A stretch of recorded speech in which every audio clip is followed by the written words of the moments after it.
Welcome to Cheater Confessions. Let's get started with today's story. My name's Danny. I'm 36, a software engineer in San Francisco. I had this life, you know? I thought it was fine. Steady job, nice apartment, a wife I loved. Her name's Stacy. We'd been married for about 3 years, and things weren't perfect, but we were doing all right. No major issues, just your typical married life, or so I thought. Things started to shift when Stacy decided to go on a big fitness journey, and I'm talking really getting into it. She used to dabble in yoga, but then, out of nowhere, she decided to take it to the next level. She hired a personal trainer, this guy named Ryan, who worked at this high-end gym downtown.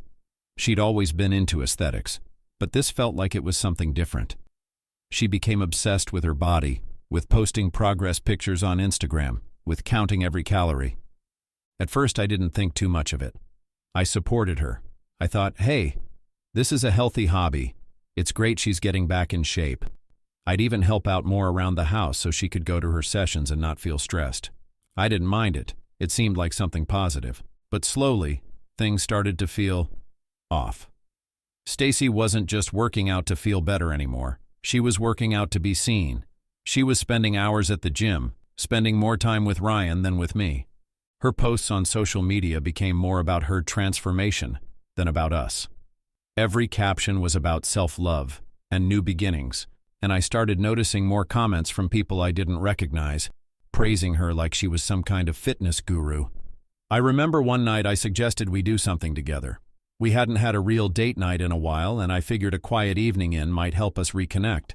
She brushed it off like it was an inconvenience. I can't, Danny. I have to train in the morning. I need to keep up with my routine. That hit me. She wasn't even making time for us anymore. It wasn't just that she was focused on herself. It was like she'd forgotten we were a team. She was becoming distant. Then came the morning it started like any other. I was half asleep, nursing my coffee before heading to work, while Stacy was downing her usual kale spinach disaster smoothie. She was dressed in her workout gear, scrolling through her phone like her life depended on it. Out of nowhere, she says, "I deserve more in life." I looked up, still groggy. Huh? More of what? She put her smoothie down and stared at me, all serious. "This marriage is holding me back, Danny. I'm filing for divorce." I swear I thought it was a joke. I even laughed, thinking she was messing with me. But she wasn't laughing. Her face was stone cold. "I've outgrown this," she said, like I was some outdated piece of furniture she was ready to toss. "You wouldn't understand." I sat there, completely blindsided. My wife, the woman I'd shared years of my life with, just dropped this on me like it was no big deal. I tried to process her words, but all I could feel was this mix of shock and anger boiling in my chest. "What do you mean you've outgrown this?" "Outgrown what?" She sighed like I was a child asking too many questions. "Danny, I've been working on myself, trying to be the best version of me, and frankly, this life doesn't match my potential anymore. I want more than this house, this routine, this you." Her words hit me. She didn't even sugarcoat it. I was part of the problem in her eyes. The life we'd built together wasn't good enough for her anymore. She grabbed her gym bag and walked out the door without so much as a goodbye. I sat there, staring at the half-empty glass of green sludge she left behind, wondering what the hell just happened. That day at work was a blur. I went through the motions, but my mind was stuck on Stacy. Was this real? Was she actually leaving me? We'd had arguments before, sure, but divorce? It felt so sudden, so calculated. And the way she said it, like she'd been rehearsing this speech for weeks, made it clear she'd already made up her mind. The next few days were strange. Stacy and I barely spoke. She'd come home late, always claiming she was at the gym, but I had a feeling she was out with Ryan. It wasn't just about fitness anymore. It was like she was trying to rewrite herself into someone new, and I wasn't part of that version of her. I'll never forget the day I came home early from work and overheard her on the phone. She was talking to someone, probably Ryan, and she said, "I'm just so glad I finally took control. I'm done with him. He just doesn't get it." I froze. This wasn't just about working out anymore. It was about her actively distancing herself from me, emotionally and physically. She was checking out, and I wasn't even on the list of things that mattered to her anymore. A week later, she told me she started the divorce process. She didn't even give me a chance to talk things through. There was no negotiation, no attempt to work things out. It was like she was done with me and was ready to start a new chapter with Ryan. I found out they were spending a lot of time together, and the worst part? She wasn't hiding it. She was posting photos on social media, and I saw comments from people congratulating her on her glow-up. It felt like she was showing off how quickly she could move on, like our entire marriage meant nothing. Ryan wasn't just her trainer anymore. He was her new world, and I was a memory. I knew what was happening, but it didn't make it easier. I kept thinking about how everything went wrong. Was I too caught up in my own work? Was I not paying enough attention to her needs? I tried to talk to her about it, tried to ask her what went wrong, but she just shut me down every time. Eventually, she served me the papers, and the reality hit. This was it. My wife, the woman I'd loved and built a life with, was gone. She'd found a new life, a new identity, and someone new to share it with. Meanwhile, I was still living in the house with her because legally I couldn't kick her out. I was left to pick up the pieces, trying to figure out how the hell I ended up here. The more I learned about Ryan, though, the more furious I got. He wasn't just some personal trainer. This guy had a history. Mark, my lawyer, who honestly deserves a trophy for his work, did some digging and found that Ryan had done this before. Twice, in fact. He had a pattern. Find a married woman, boost her ego, encourage her to leave her husband, and then, once she was emotionally wrecked and the money dried up, he'd vanish like a flash of lightning. Ryan was a professional homewrecker. It wasn't love, it was a hustle. He made these women feel invincible, then bailed once they couldn't keep up with the fantasy.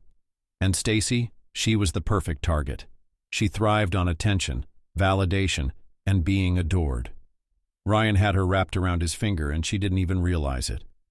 Ryan wasn't just eyeing Stacy's wallet. He was eyeing mine too. Stacy wanted half of everything, my savings, spousal support, and even the house. She thought she could waltz into court, play the victim, and snag a golden ticket to her new life with Ryan.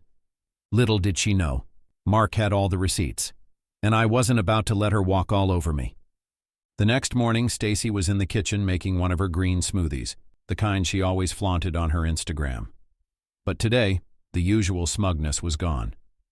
Ryan's been busy with his new clients, she said, her voice trailing off, fishing for a response. I kept my silence. I knew she wanted me to bite, to ask about Ryan. Her personal trainer turned more. But I wasn't giving her the satisfaction. A week later, the storm hit. Mark, my lawyer, called with news.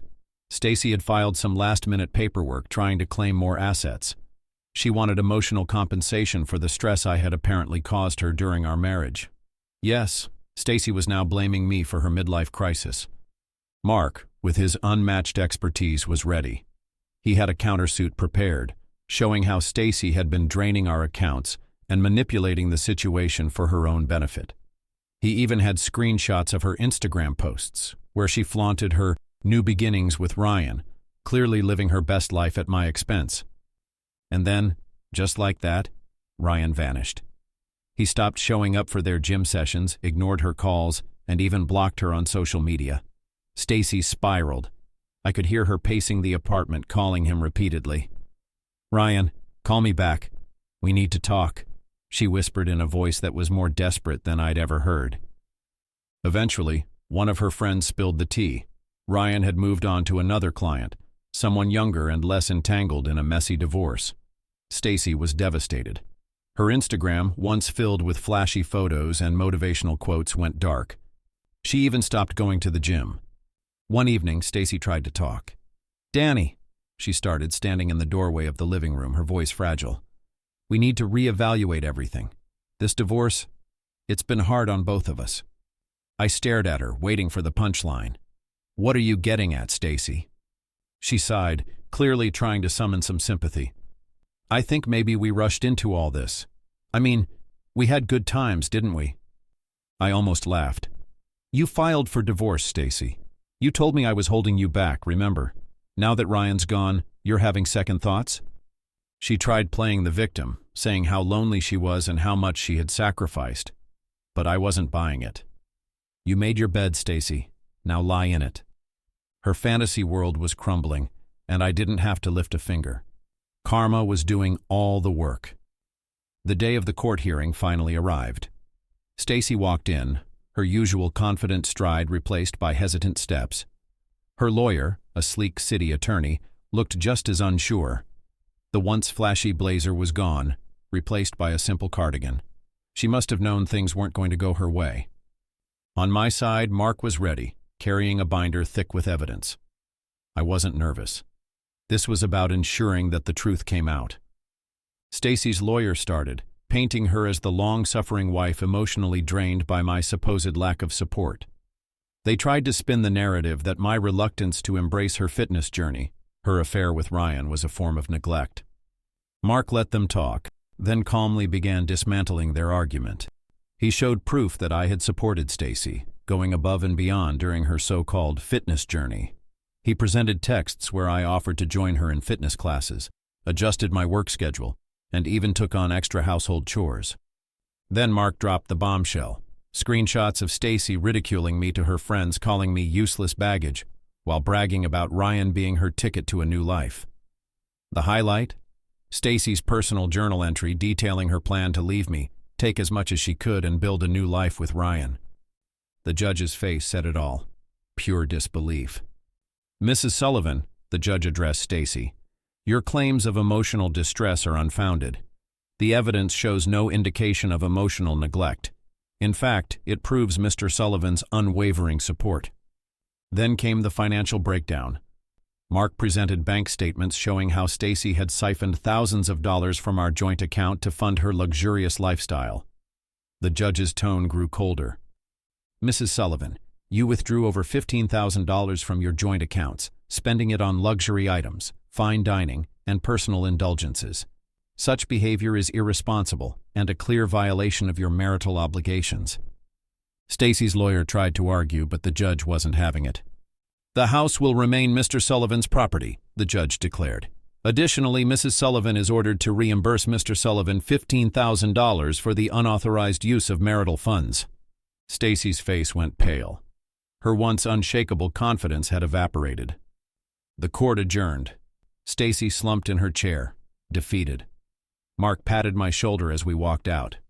"We did it," he said with a smile. A few days later, Stacy packed her things and left the apartment. Watching her drive away was strangely satisfying. She had burned her bridges, and now she was left with the consequences. 2 weeks after the court ruling, Stacy showed up at my apartment, unannounced. When I opened the door, she looked like a shadow of her former self, her once polished appearance replaced by messy hair and tired eyes. She looked like she hadn't slept in days. "Danny?" she said softly, her voice cracking. "Can we talk?" I stepped outside, closing the door behind me. "What do you want, Stacy?"